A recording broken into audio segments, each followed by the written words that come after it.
And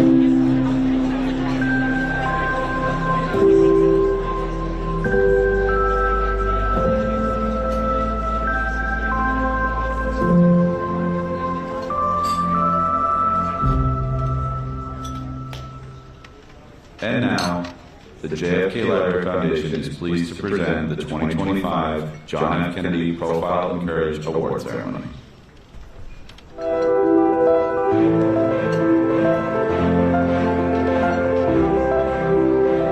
In the long history of the world, only a few generations have been granted the role of defending freedom in its hour of maximum danger. I do not shrink from this responsibility. I welcome it. I do not believe that any of us would exchange places with any other people or any other generation. The energy, the faith, the devotion which we bring to this endeavor will light our country and all who serve it. And the glow from that fire can truly light the world.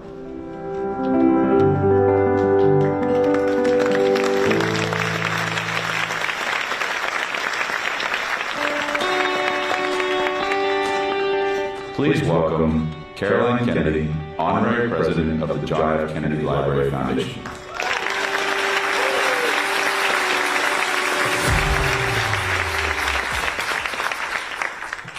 Good evening, and thank you all for coming tonight. It's great to be back on Columbia Point with a community of friends who share my father's commitment to courageous leadership and a more just and peaceful world. Values that he lived by and that America will always stand for. We're especially grateful for your presence this year, as many are afraid to speak out or show up. It's hard to believe that attending a black tie gala could be described as an act of courage, but here we are. To the members of the press who are here tonight, thank you for the work you do. It's never been more important.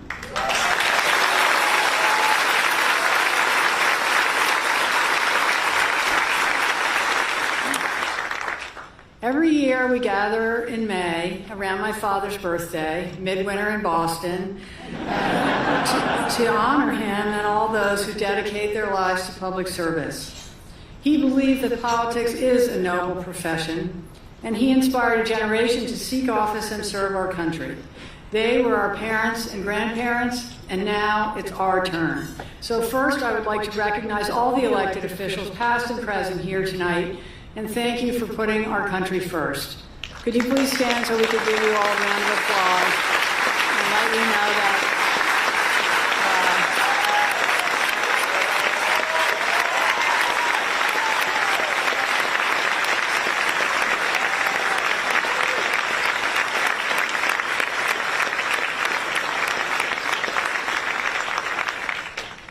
we are especially honored to have with us two of Massachusetts' most senior leaders, extraordinary friends to our family and to the Kennedy Library, Governor Maura Healey and Senator Ed Markey. We're also honored to have Lieutenant Governor Driscoll and our friend Charlie Baker here as well. We're proud to be joined by former Taoiseach Leo Varadkar. My father would have been so excited to have a Taoiseach at his birthday party. And your presence here is a deeply personal reminder of the shared democratic, personal, and family ties that bind our two great democracies. I want to thank tonight's dinner chair, my former colleague, Ambassador Claire Cronin, who did a spectacular job representing the United States and Ireland, just as she did throughout her career here in Massachusetts.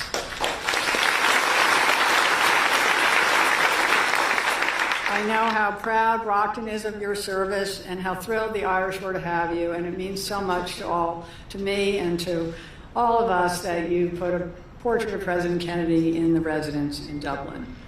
And while we're recognizing former ambassadors, I want to thank all of you for coming, especially my colleague Nick Burns, who performed a critical job of ambassador to China with skill and distinction and was always ready to share his point of view with me in Australia.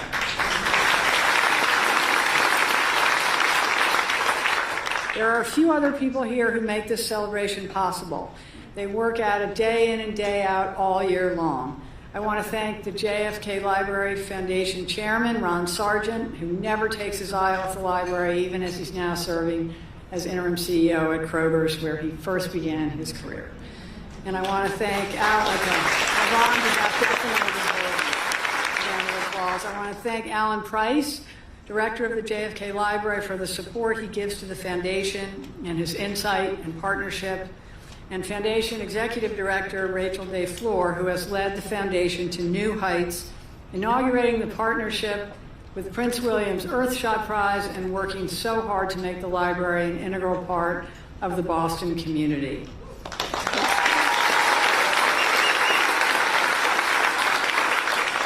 Alan and Rachel represent the best in public-private partnerships, and they lead a team of dedicated and creative public servants, archivists, curators, educators, and staff who keep this library vibrant and vital.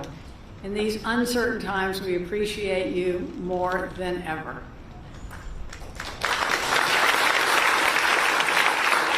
The Profile and Courage Award would not be what it is if not for the steadfast and generous support of Nancy Donahue and the entire Donahue family. Dick Donahue was at my father's side during his Senate career and his presidency, and served as an inaugural member of the Profile and Courage Award Committee. And Nancy, Richard, and so many other Donahues come with us to here every single year, and we're grateful to have you tonight.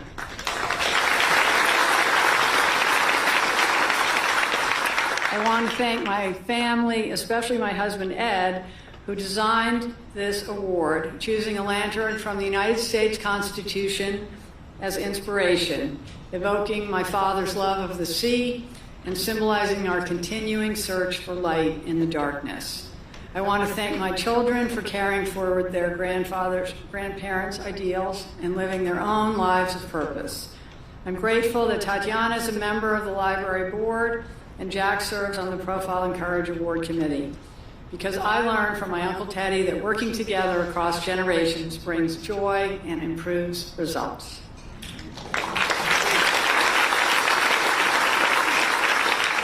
I would also like to thank the other members of my family who are here and have done so much to support this institution over the past 50 years, especially Stephen Smith, who has served on our board for decades and eloquently represents the library and President Kennedy's legacy around the world. I want to say one other word about the importance of family. President Kennedy couldn't have done it without his brothers and sisters, their husbands and wives.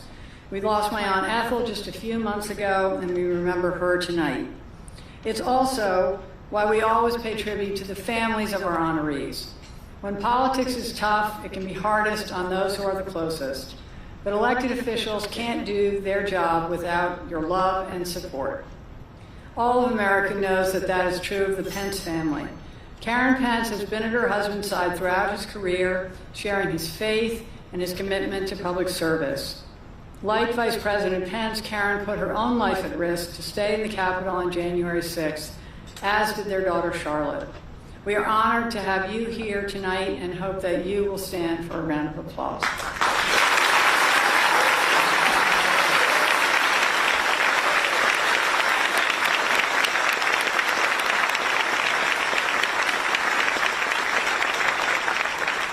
Serving as the U.S. Ambassador to Japan and Australia taught me a lot about the region where my father fought and where our future will be determined.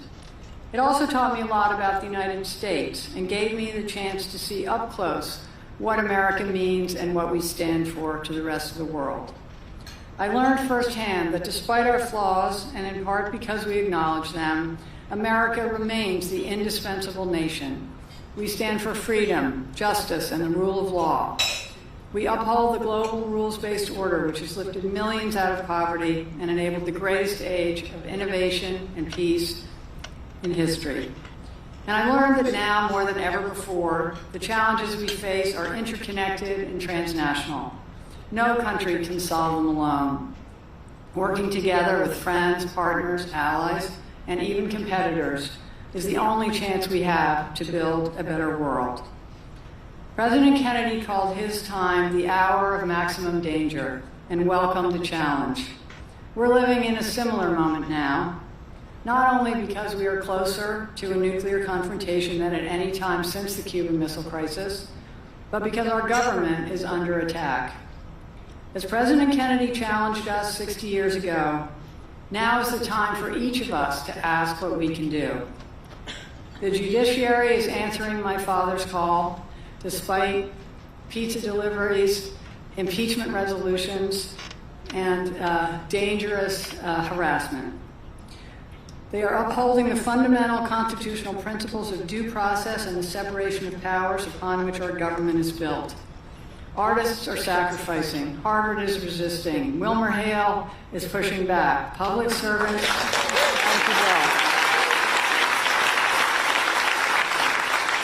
are reporting on the unfolding illegality. But much more is needed. Now is the time for us all to act, because we have seen in the past 100 days, we can no longer take our democracy for granted. That's the lesson of Mike Pence's courageous actions on January 6th.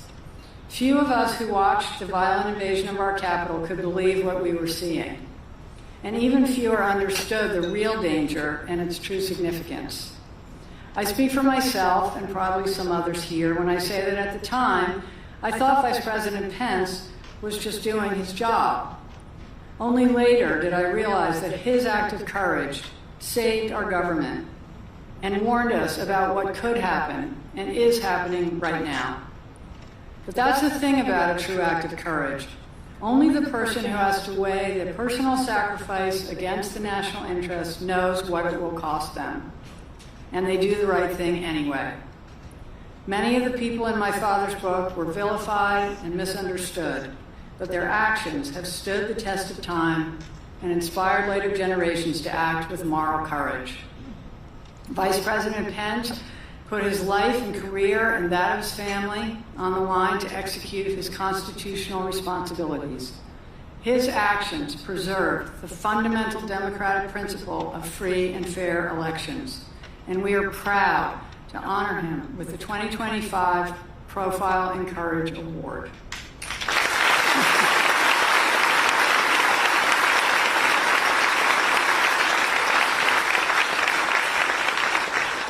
Now it is time for me to carry on a long tradition of introducing someone in my family who you already know. But you may not know how hard he works and how much he cares about this award, this library, and his grandfather's legacy. He makes it look like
tonight without Rachel, and she's been a fearless leader during a critical time for the JFK Library when it has come under attack from its own federal government.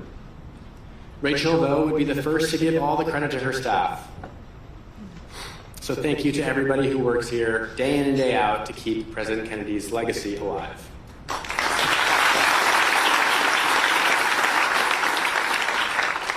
As my mom mentioned, it's a special night also because we have so many distinguished elected officials here.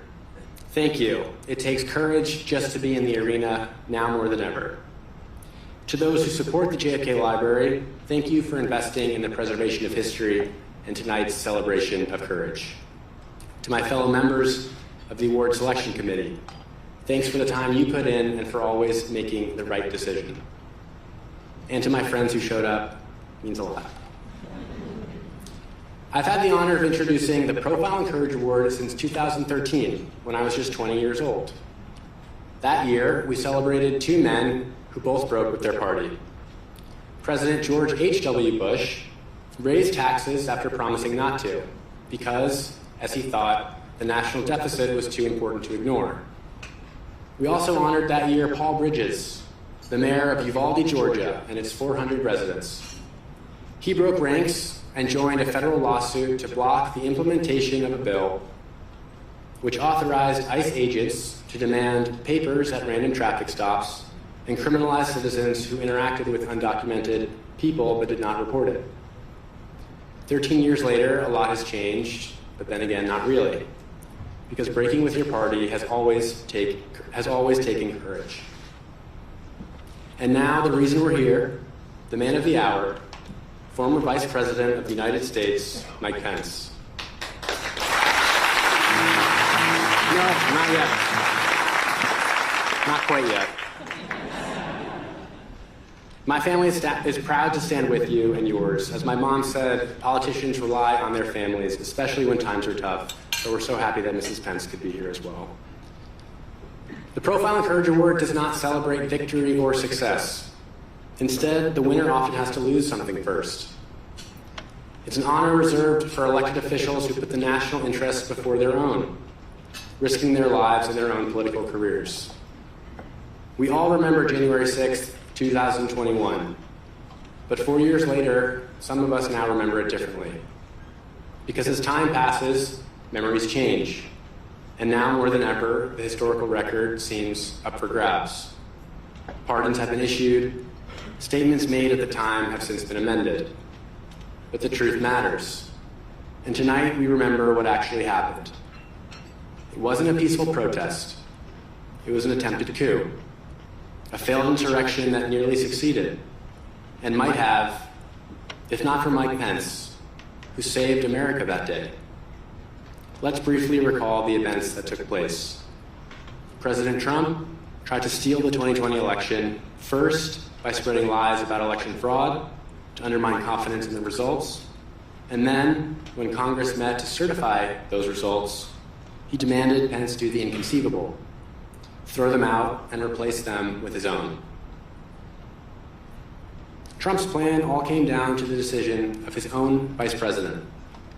On January 5th, a Trump tweet made it clear, quote, "All Mike Pence has to do is send them back to the States and we win. Do it, Mike. This is a time for extreme courage," end quote. It was a time for extreme courage, and Mike Pence had it. He knew the plan was illegal, and to be sure, he consulted the law and his faith.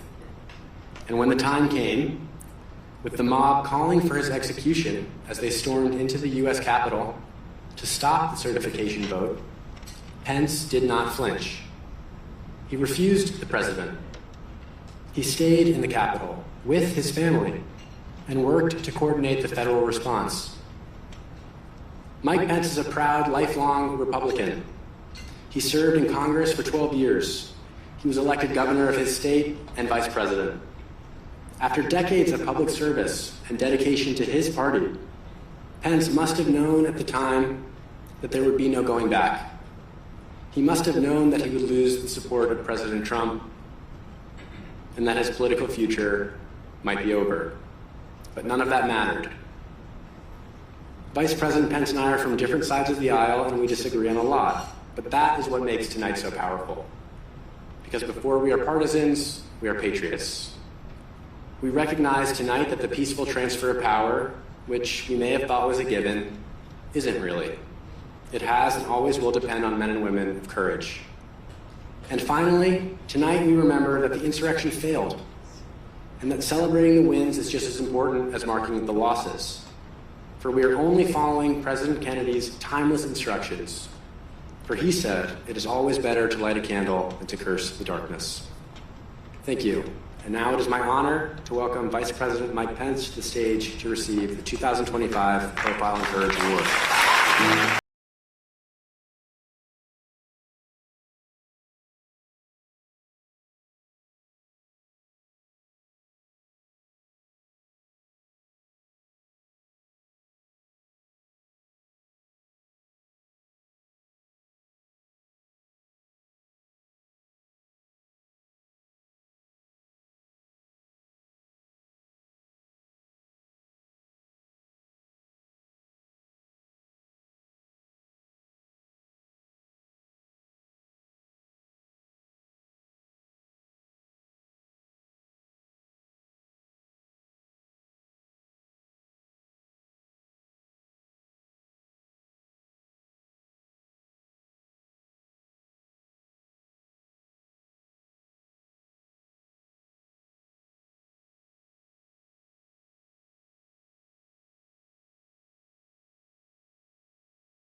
Ambassador Caroline Kennedy and Jack, thank you so much for those overly generous words.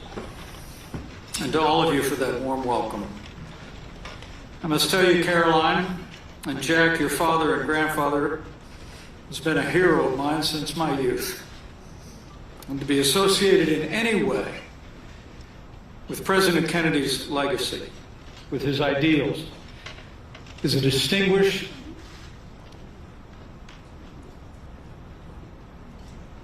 It's a distinction that I will cherish for the rest of my life. And I thank you.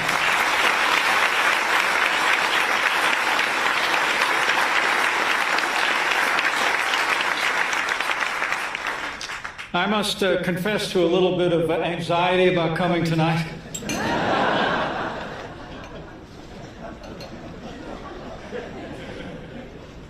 Karen and I thought we might just be a category of two. But then we heard that David Letterman would be here, and so there'd be 3 Hoosiers in the room. And so I want to thank you all for the warm welcome. But honestly, to those gathered here tonight, Governor Healy, the other governors, including my dear friend, Governor Charlie Baker, his wife Lauren, Taoiseach Varadkar, Senator Markey, Senator Dodd, the congressmen that are present, the members of the Library Foundation, all the distinguished guests tonight. Let me say I am profoundly humbled by this recognition and deeply honored by your presence here tonight. You know, one of the earliest memories I have as a boy in a small town in southern Indiana was sitting on the floor of our living room, on the carpet, watching our black and white television, as the caisson and the clip-clop of the horses sounded, carried the body of our fallen president to Arlington National Cemetery. I remember it to this day. Above that television hung a picture of the Pope and of John F. Kennedy. It was President Kennedy's eloquence and example that first inspired me to believe that public service was a noble calling. So to be here tonight, bearing witness to a journey that President Kennedy helped inspire in my small life, is more meaningful than I can possibly express.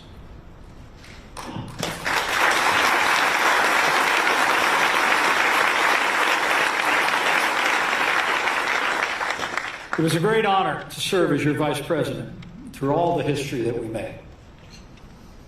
But the truth is, I feel profoundly unworthy to be associated with this award or the Americans enshrined in President Kennedy's storied book. When I think of that fateful day 4 years ago, the only heroes I saw were wearing uniforms.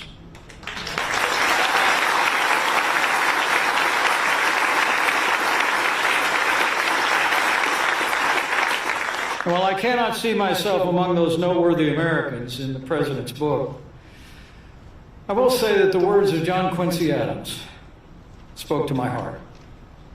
On page 30, where he wrote in his diary that he had prayed, in his words, that the Spirit from whom every good and perfect gift might enable him to render an essential service to the country, and to never be governed in his public conduct by any consideration other than duty. I will always believe, by God's grace, I did my duty that day to support the peaceful transfer of power under the Constitution of the United States of America.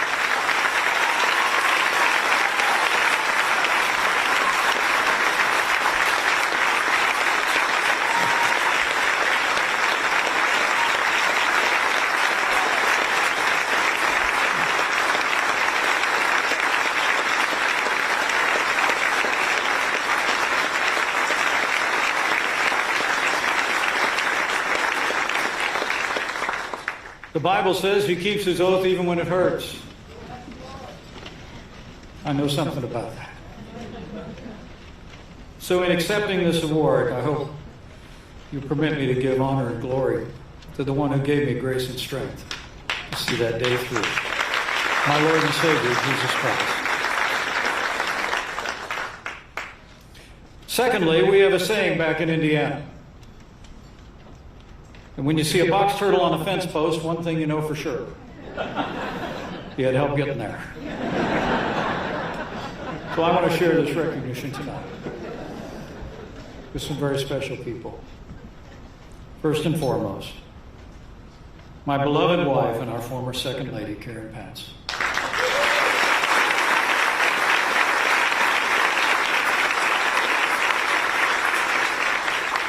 She's as strong as she is beautiful. And I've been on Team Karen for 40 years.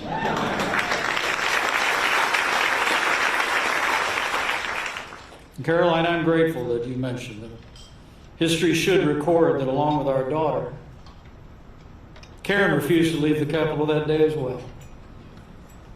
Thank you for your service to America. It's every day of our lives together. I love you. And secondly, to our brave daughter, Charlotte, and her husband, Navy Lieutenant Henry Bond, to our Marine Corps son, Major Michael Pence, and his wife, Sarah, to our daughter, Audrey Pence Tominelli, and her husband, Dan. Thank you, guys, for your steadfast love and for being at my side every day that we served, including that day.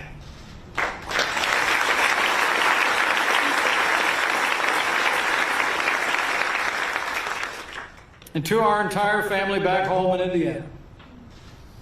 And I remember my late father, a Korean War veteran named Ed Pence. And to my first generation Irish American mother. 92 years young, watching at home.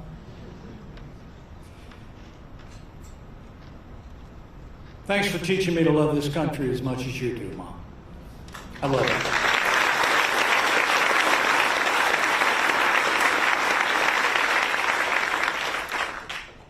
And to three men who stood by me through that fateful day, including my brother, Congressman Greg Pence, and two remarkably principled men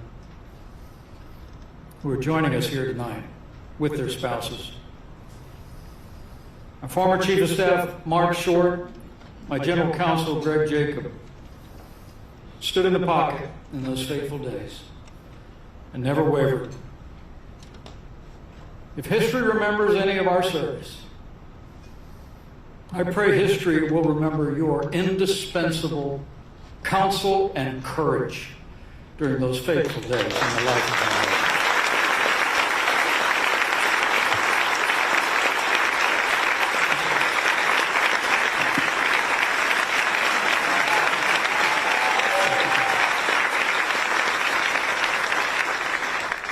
And finally, I want to thank the people of Indiana and America, not just for the privilege to serve and for your prayers, but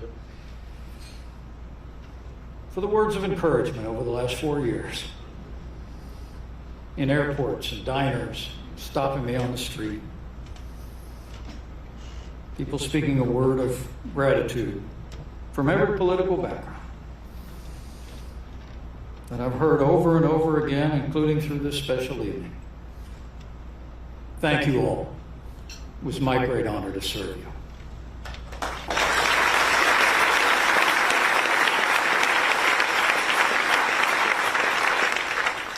Every public servant in America takes the same oath.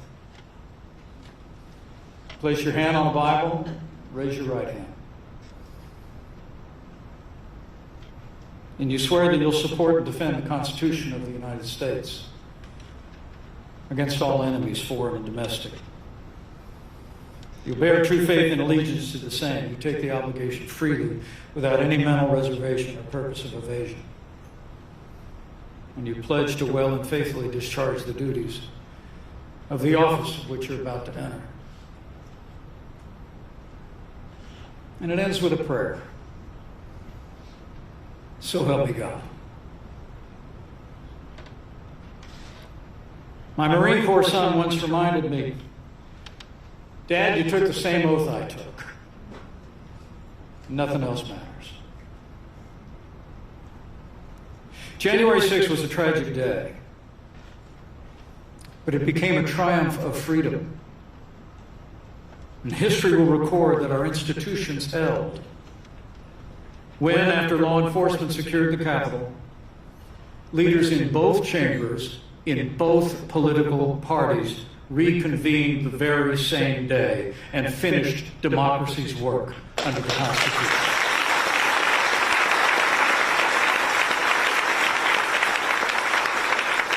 Winston Churchill once said, "When great forces are on the move in the world, we learn that we are spirits, not animals. There's something going on in time and space and beyond time and space. It's whether we like it or not. It spells duty." Our institutions held that day not because of any one person, but because leaders in both political parties, Republicans and Democrats, did their duty. So I came tonight to give credit where credit is due, but also to say in these divided times, in these anxious days, I know in my heart that we will find our way forward as one nation. Now, people who know me know I'm a conservative, but I'm not in a bad mood about it.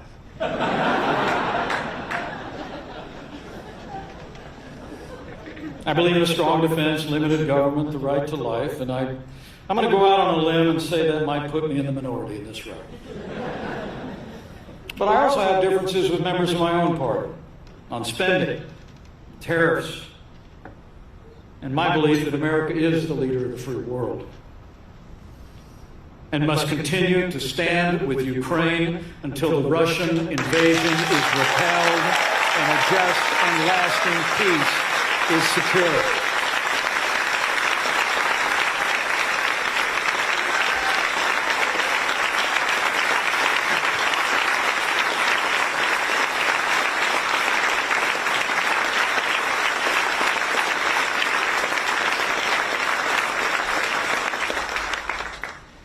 So we all have our differences, but I'll always believe that there is more that unites us in this country than could ever divide us.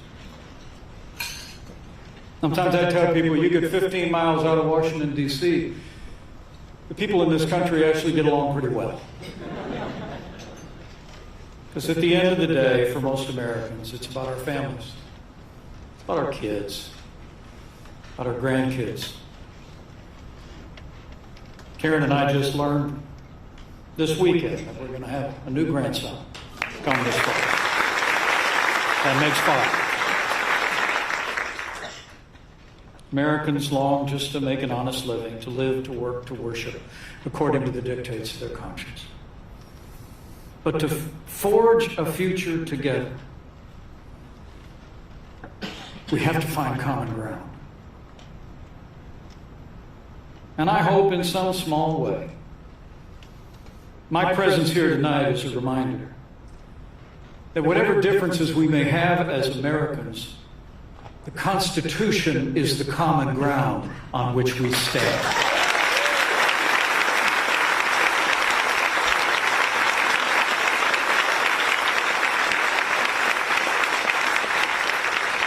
It's what binds us together across time and across generations. It levels every barrier of race and creed and religion.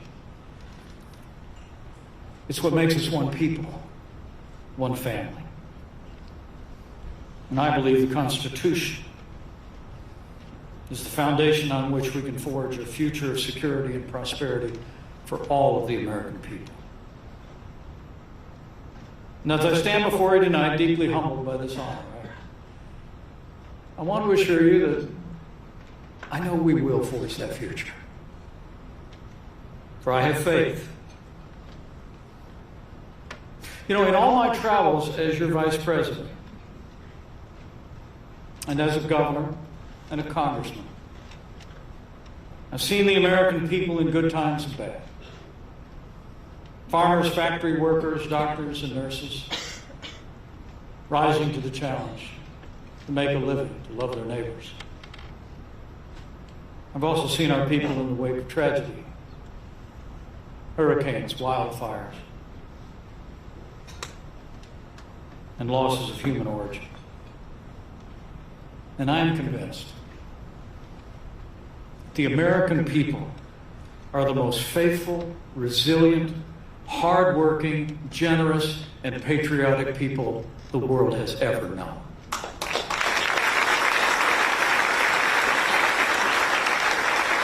I have faith in the countless Americans who make this country work every day. And so should you. People who get up every morning, put in an honest day's work, look after their families, do the right thing when nobody's watching, and never get a chance for a night like this. I want you to know we see you. We honor you. And we know you are the ones that make America great and always will.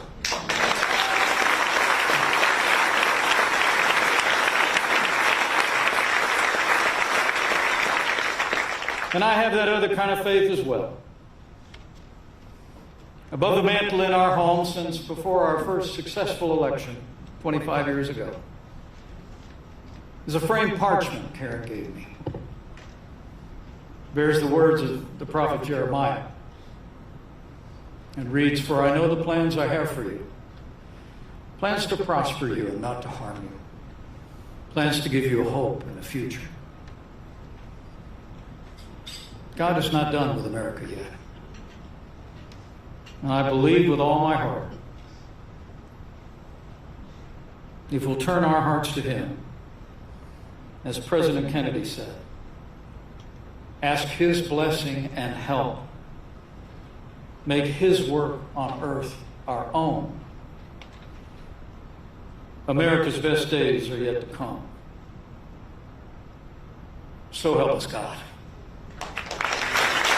Thank you for this honor.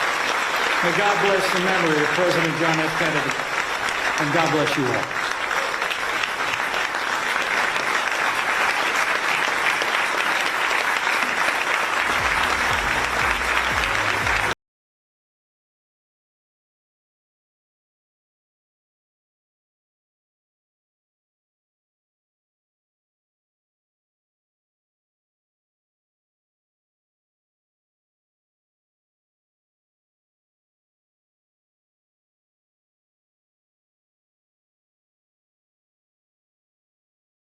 Good evening. Congratulations again to Vice President Pence. Thank you all for joining us for this celebration of political courage. I hope you'll take meaning and inspiration from tonight's program, and you'll come back and engage with the library programs over the next year. We hope to see you at the 2026 Gala next spring. Good night, everybody.